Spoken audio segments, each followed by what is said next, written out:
الحمد للہ وکفا والصلاة والسلام علی عباده الذین اصطفى خصوصاً علی افضلہم وخاتم النبیین محمد الامین وعلی آلہ وصحبہ اجمعین. اما بعد فقد قال اللہ تبارک وتعالی کما ورد فی سورۃ الروم: اعوذ باللہ من الشیطان الرجیم بسم اللہ الرحمن الرحیم. ظہر الفساد فی البر والبحر بما کسبت ایدی الناس لیذیقہم بعض الذی عملوا لعلہم یرجعون. صدق اللہ العظیم. رب اشرح لی صدری ویسر لی امری واحلل عقدۃ من لسانی یفقہوا قولی. اللهم ربنا ألهمنا رشدنا وأعذنا من شرور أنفسنا. اللهم أرنا الحق حقا وارزقنا اتباعه وأرنا الباطل باطلا وارزقنا اجتنابه. آمین یا رب العالمین. آپ کے علم میں ہے کہ آج مجھے ایک خاص موضوع پر گفتگو کرنی ہے، اور وہ موضوع ہے موجودہ عالمی حالات اور ان کے پس منظر میں اسلام اور مسلمانوں کا مستقبل. اس ضمن میں سب سے پہلے ہمیں معین کرنا ہوگا کہ موجودہ عالمی حالات کیا ہیں. ظاہر بات ہے کہ ہر شخص سوچتا ہے، غور کرتا ہے، مشاہدہ کرتا ہے، تو اس کے ذہن میں کچھ نہ کچھ نقشہ بنتا ہے کہ آج کل کے حالات کیا ہیں عالمی سطح پر. اس میں جو کچھ میں دیکھ رہا ہوں اسے میں آپ کے سامنے رکھ رہا ہوں. اس کی 3 سطحیں ہیں میرے نزدیک. سب سے پہلی سطح یہ ہے جو سب سے نمایاں ہے، واضح ہے، اکثر لوگوں کے علم میں ہے، اس کے بارے میں کسی تفصیل کی ضرورت نہیں ہے، تاہم اس کا تذکرہ ضروری ہے میری اس موضوع کے اعتبار سے. اور وہ یہ ہے کہ موجودہ دنیا یونی پولر بن چکی ہے، یک قطبی عالم ہے یہ. اور امریکہ، United States of America sole supreme power on earth بن چکا ہے.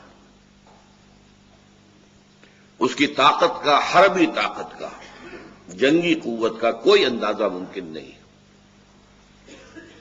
اس لیے کہ وہ ہر موقع پر ایک نیا ہتھیار نکال کر لاتا ہے. اس کے ہاں ریسرچ مسلسل جاری ہے، مسلسل جاری ہے.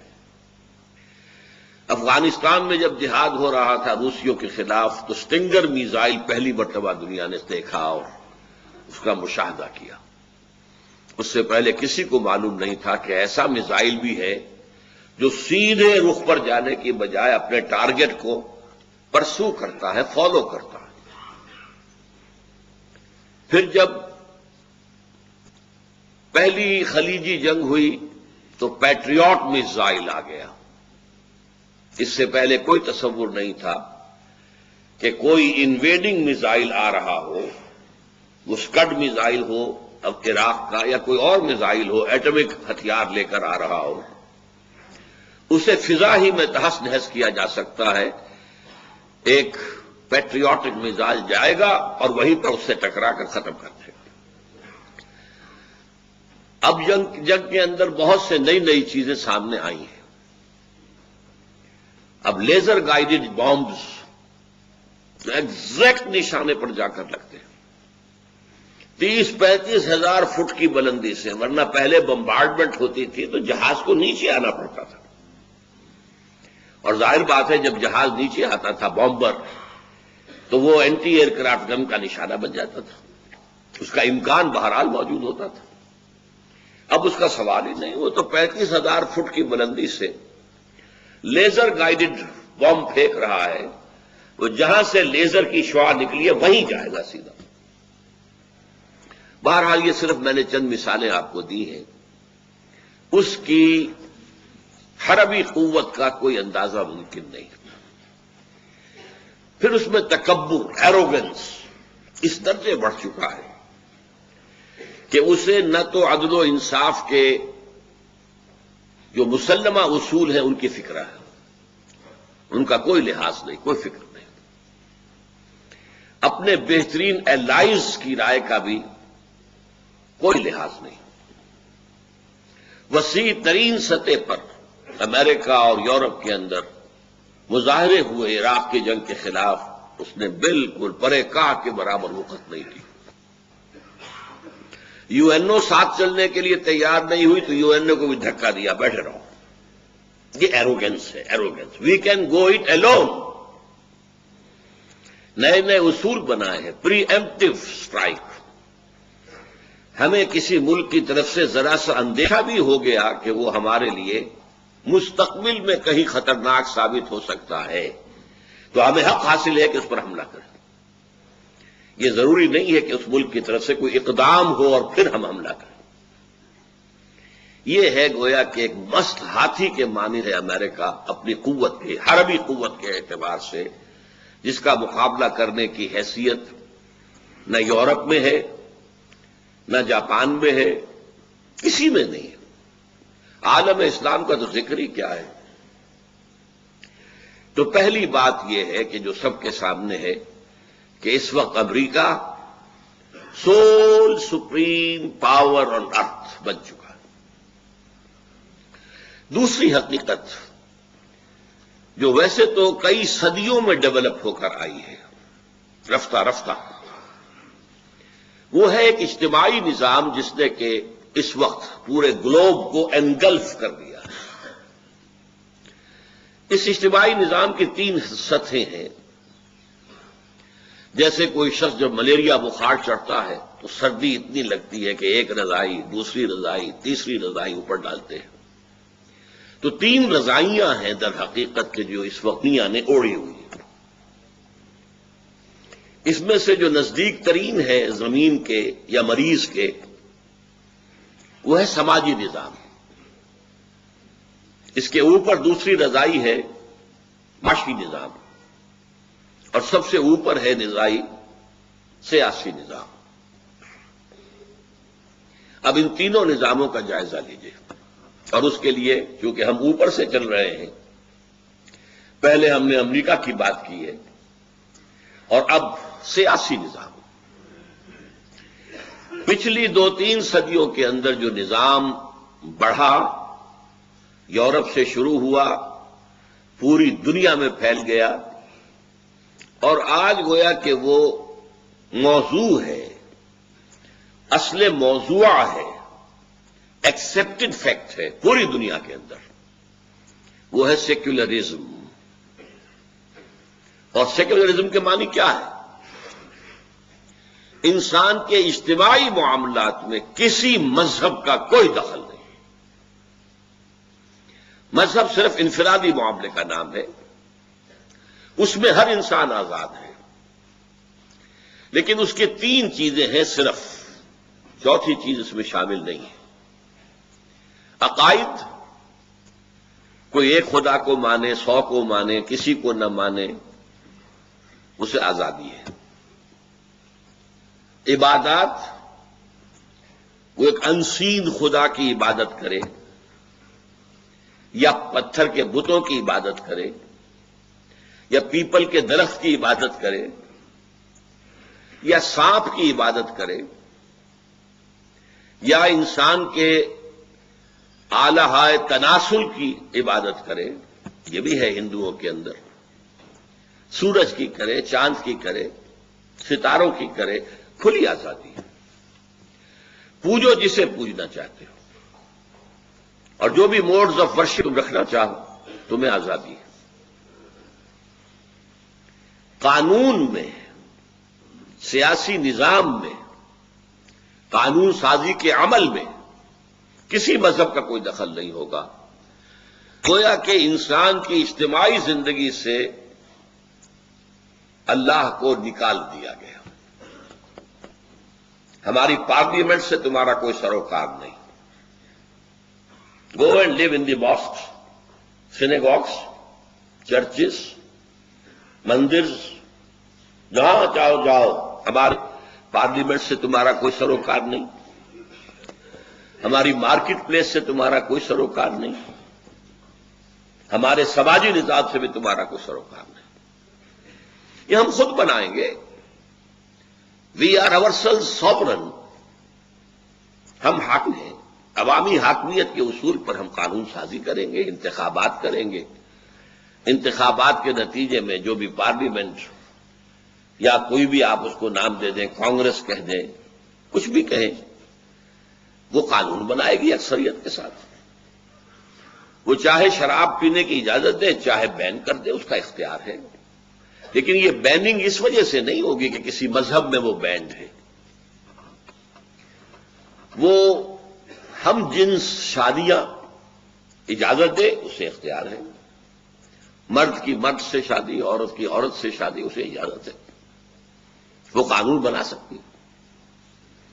گویا کہ پورے سیاسی نظام سے، اجتماعی نظام سے اللہ کو بے دخل کر دیا گیا. کسی آسمانی ہدایت کا کوئی سروکار نہیں، کسی خدائی قانون کا کوئی اعتبار نہیں. بس اس کی تلاوت کر لیں، کتابیں پڑھ لیں. سکھ جو ہے گرو گرنتھ صاحب پڑھ لیں، مسلمان قرآن پڑھتے رہیں، ہندو وید پڑھتے رہیں، رامائن بھگوت گیتا پڑھتے رہیں.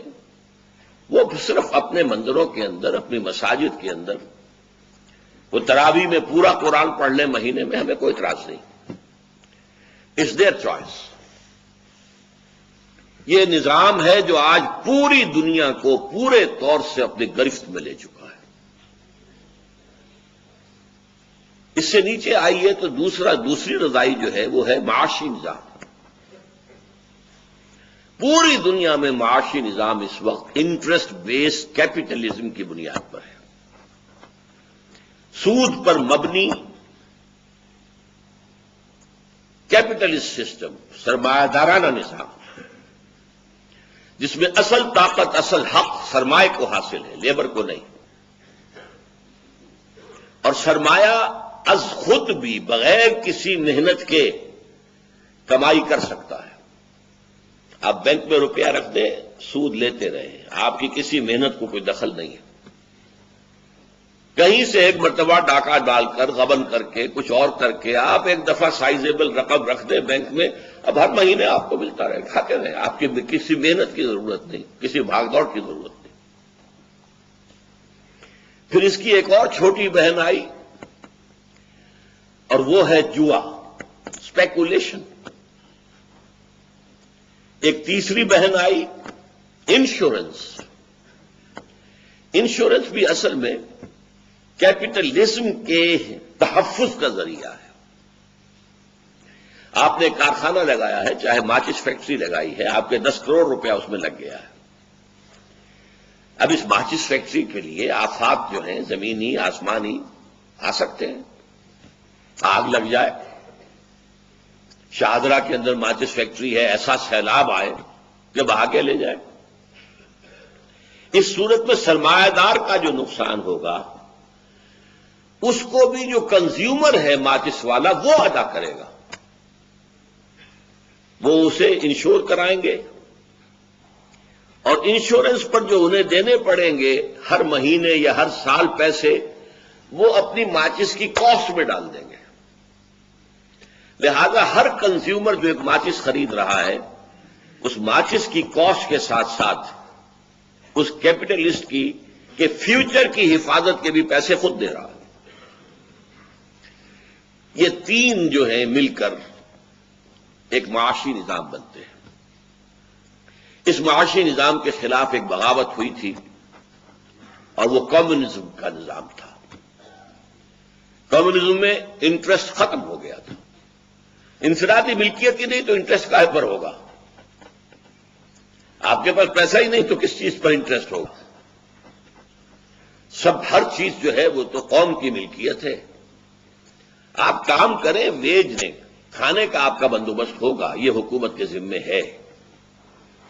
لیکن اس سے آگے آپ کو کوئی حق نہیں ہے کہ آپ کوئی جماعت بنائیں، کوئی ایجیٹیشن کریں، کوئی اپنی ویجز بڑھانے کے لیے جدوجہد کریں، نتھنگ آف سارٹ۔ اس نظام میں چونکہ غیر فطری انتہا پسندی تھی، یہ چل نہیں سکا زیادہ دیر تک۔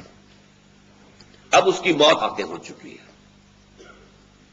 یہ ایک ہی نظام تھا کہ جو کیپٹلزم کو چیلنج کر رہا تھا، اور پچھلی صدی کے وسط میں یہ سیلاب کی طرح بڑھ رہا تھا، اور ویسٹرن کیپٹلزم کانپ رہا تھا اپنے گھر کے اندر۔ یہ پتہ چلا رہا، یورپ آدھے سے زیادہ اس نے قبضہ لیا تھا، لیٹن امریکہ میں پہنچ گیا تھا، سینٹرل امریکہ میں پہنچ گیا تھا، کیوبا میں آج تک ہے، پھر یو ایس ایس آر کے علاوہ چائنا میں پہنچ گیا تھا، ہندوستان میں پہنچ گیا تھا، بنگال میں اور کیرلا میں اس کی حکومتیں قائم ہو چکی تھی۔ پھر اس سے بھی بڑھ کر یہ کہ یو ایس ایس آر جو ہے، کانکویسٹ آف دی اسپیس، خلا کی فتح، اس میں بہت آگے نکل گیا تھا امریکہ سے۔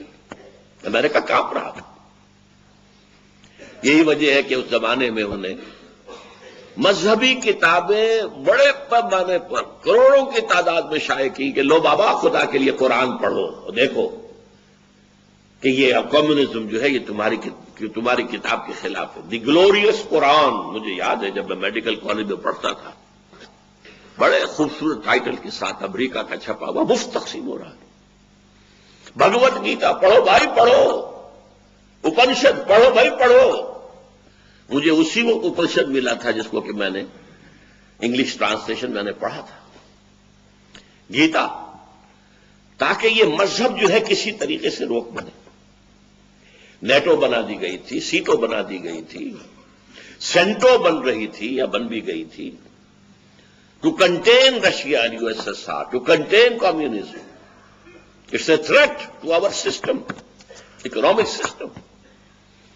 وہ کوئی مذہبی جنگ نہیں تھی، مذہب سے سروکار ہی نہیں تھا۔ یو ایس ایس آر کے لوگ بھی عیسائی تھے، ویسٹرن یورپ اور امریکہ کے لوگ بھی عیسائی تھے، مذہبی تو کوئی اختلاف تھا ہی نہیں۔ اتنا ہی اختلاف تھا جتنا مسلمانوں کے مختلف مسلکوں میں ہوتا۔ یہ کیتھولک ہیں، یہ پروٹیسٹنٹس ہیں، یہ ایسٹرن آرتھوڈاکس ہیں، یہ رشین آرتھوڈاکس ہیں، یہ گریک آرتھوڈاکس ہیں، بس تھے تو کرسچنس۔ سب کے سب حضرت عیسیٰ کو خدا کا بیٹا مانتے تھے، سب کے سب بائبل پڑھتے تھے۔ تو مذہب کی کوئی جنگ نہیں تھی۔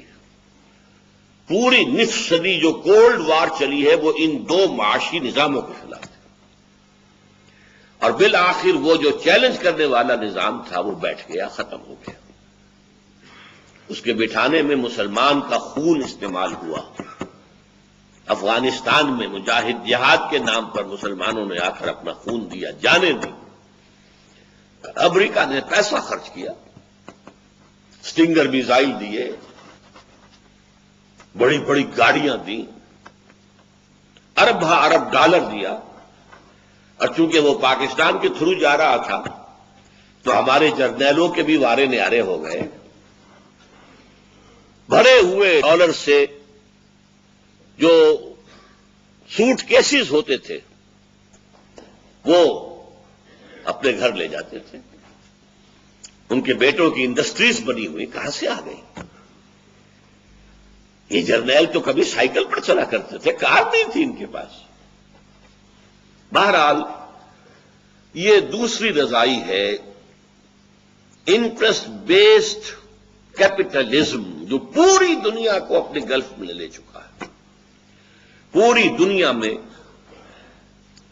بینکنگ سسٹم ہے بیسڈ آن انٹرسٹ۔ اب آئیے نیچے تیسری رضائی، سماجی نظام۔ یہ ابھی پوری طرح جس میں انسانی پر حاوی نہیں ہوئی ہے، پوری طرح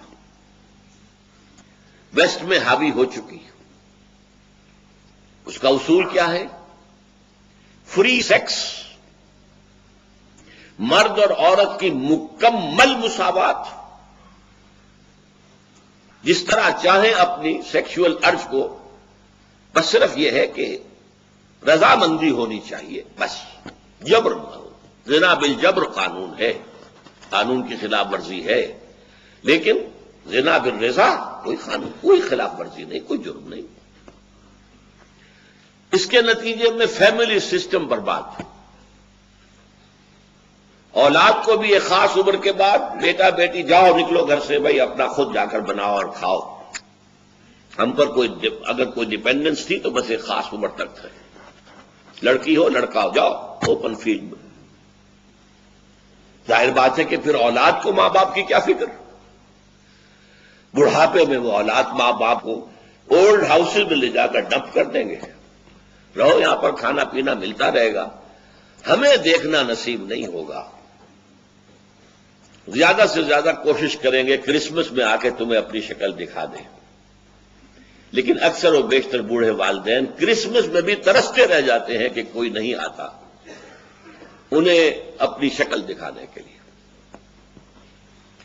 یہ معاشی نظام، یہ سماجی نظام، پردے کا سوال ہی کیا، شرم کا سوال ہی کیا، عصمت و عفت کا سوال ہی کیا، یہ سماجی نظام آج کم سے کم آدھی انسانیت پر تو مسلط ہو چکا ہے۔